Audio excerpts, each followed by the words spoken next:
Have you ever been engaged in a conversation and something is said that triggers a memory of your childhood? Well, it happened to me. And the words were simply, always be camera ready. Let me share with you where it first began. When I was 8 years old, I used to sit in front of my dresser mirror and I would pretend that I was reporting the news with Walter Cronkite, who happened to be an American broadcaster for CBS News in New York. And I would sit there and I would have my papers in my hand and I'd let Walter tell the story and then I would tell a story. So one evening, my grandmother came into my room and she said, "What are you doing?" So immediately I had to let my mirror audience know I have to take a station break. And I said, "Grandmother, I'm reporting the news with Walter Cronkite." And so she said, "Well, let Mr. Cronkite know you need to take a wardrobe change. You got to take a break." So she instructed me to go to my closet and get one of my Sunday dresses, my Sunday shoes. And I sat down in the chair after I was dressed and she began to comb my hair and put this beautiful Sunday bow in the top. And as she leaned over to me, she said the words, "You see, this is how you're supposed to look in front of a camera. There are thousands of people that are watching you, and you always want to make sure that you're dressed appropriately." Now, unbeknownst to my grandmother, who had no knowledge of a TV room or broadcasting or being in front of a camera as a news reporter, she instilled something in me that prepared me for the rest of my life. When I graduated from high school, my goal was to go to college and obtain my degree to become a news reporter. But life didn't necessarily go in the straight, narrow path as such. There were some turns, there were some curves. I became a mother of 2 children, and I had the responsibility of ensuring that they would be taken care of until their adult life. So that meant putting them through college. So my goal of going to college and obtaining my degree and pursuing my career that I've always wanted to do was put on the back burner. When my youngest daughter graduated from college, I then decided, okay, now's my time. I can do it. Let me start enrolling in some colleges and see where I get accepted. And there was a program at New York University that I actually qualified for, but unfortunately you had to be a full-time student in order to participate in the program. So my dreams were kind of diminished at that time. I became discouraged and I said, you know what, maybe now's not the right time. So again, it was put on the back burner. Fast forward to the year of 2020, a time where all of us here have experienced change. We were changing in our careers as far as our workplaces.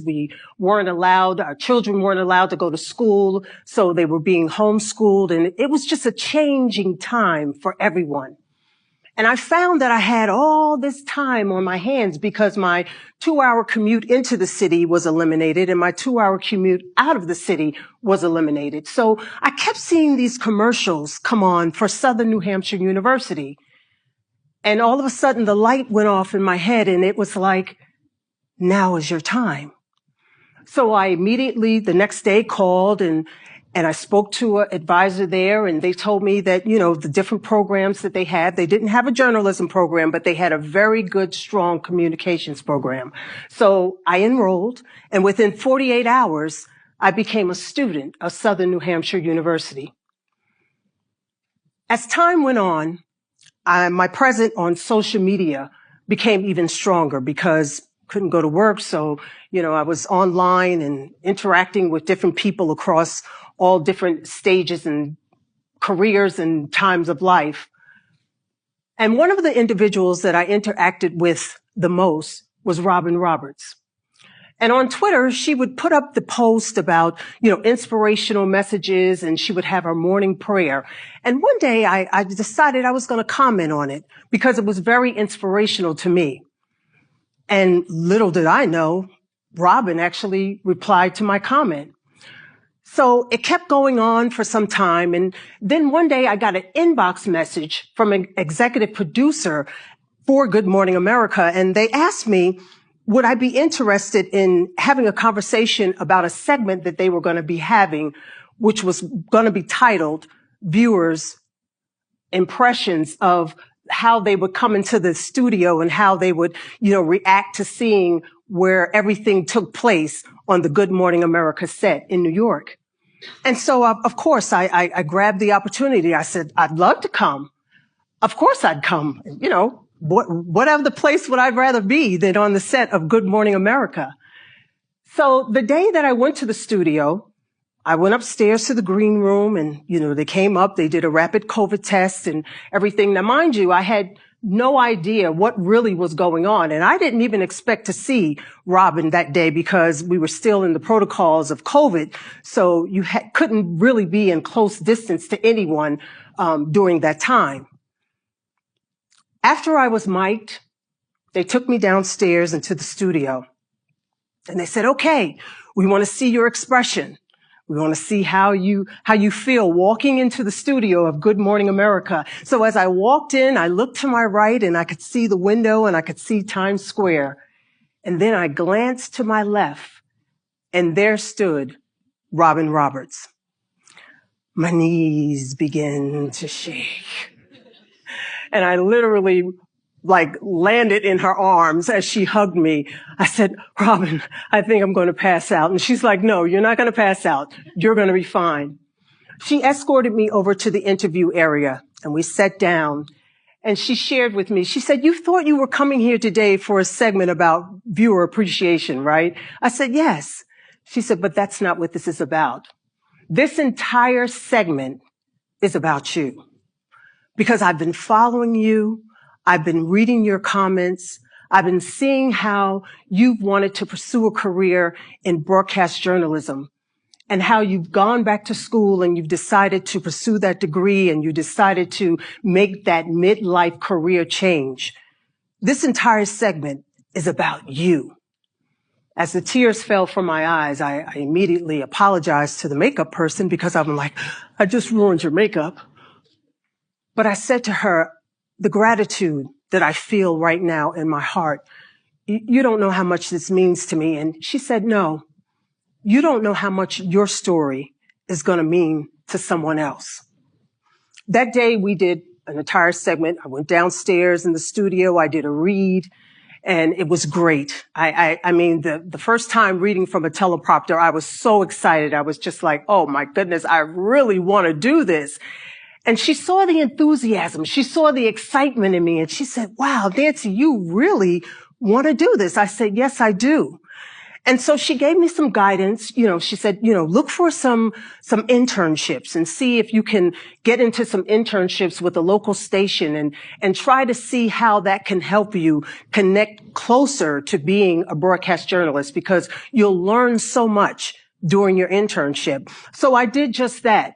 And I was accepted into an internship that fall of 2022 with a local ABC station, which is Eyewitness News in New York. I did the internship and then I returned back to my former employer for the year of 2023. And in the latter year of 2023, I received an invitation for an interview for a winter-spring internship with Good Morning America in 2024. And I immediately said, this is it. This is my time. This is really the time for me to make my personal blueprint of making a midlife career change. So when I told my then employer that I was resigning, I gave them a 2-month notice. They were grateful for that.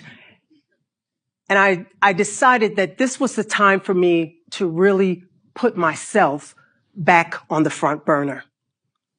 Now, leaving a nearly 6-figure job and going into an internship was a tough decision. But I knew that in making this personal blueprint that I had to have some steps that I would have to follow. So the first one was to earn my college degree, which I was already doing. I was pursuing my degree. The second step was to build a budget to ensure that I would be financially stable in order to make this midlife career change. And I did just that.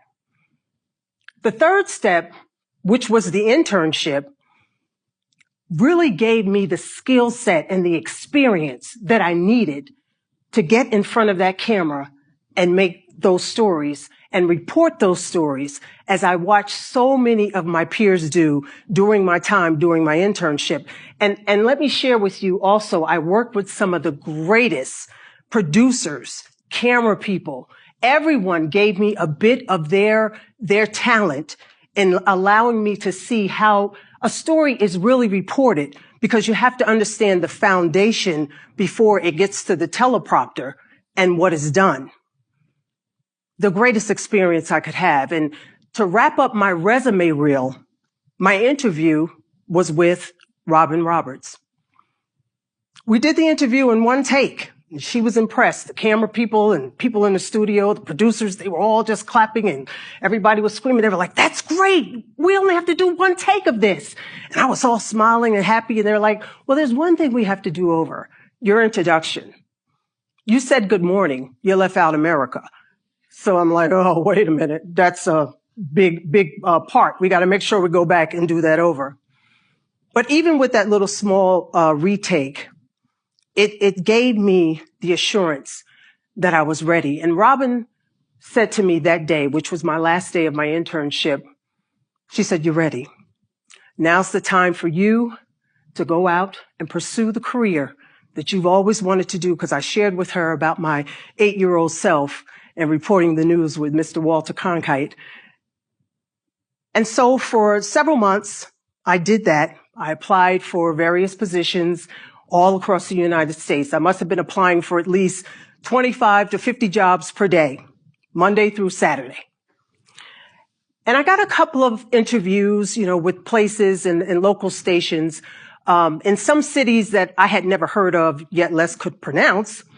So I wondered if I was really ready, because most of these positions, you would have to be the camera person, the editor, the interviewer, and then you would have to report the story. So knowing I did not have all of those skill sets, I said, maybe I'm really not ready. And I began to doubt myself. In November of 2024, I graduated with my bachelor's degree from Southern New Hampshire University. So again, that passion, it started coming back. The light was dim, but it started glowing even brighter, because now I had my degree. Okay, I can check that off my plan. I got my degree. I'm ready. I can go out here. Got my resume reel. I interviewed Robin for my reel. I had my internships, 2 internships with ABC News and local ABC News. I'm ready to do this. But still, no interviews, no job offers. So one day, when I sat in front of my laptop as I was searching for a job, I got this message that came in saying that I have been nominated to be a TEDx Talk for SNHU speaker. And that was it. I refueled my passion. I was ready. I said, you know what? I'm going to do this. I may not be in the position right now, but I'm going to be on the stage as a TEDx Talk SNHU speaker. My passion had been refueled.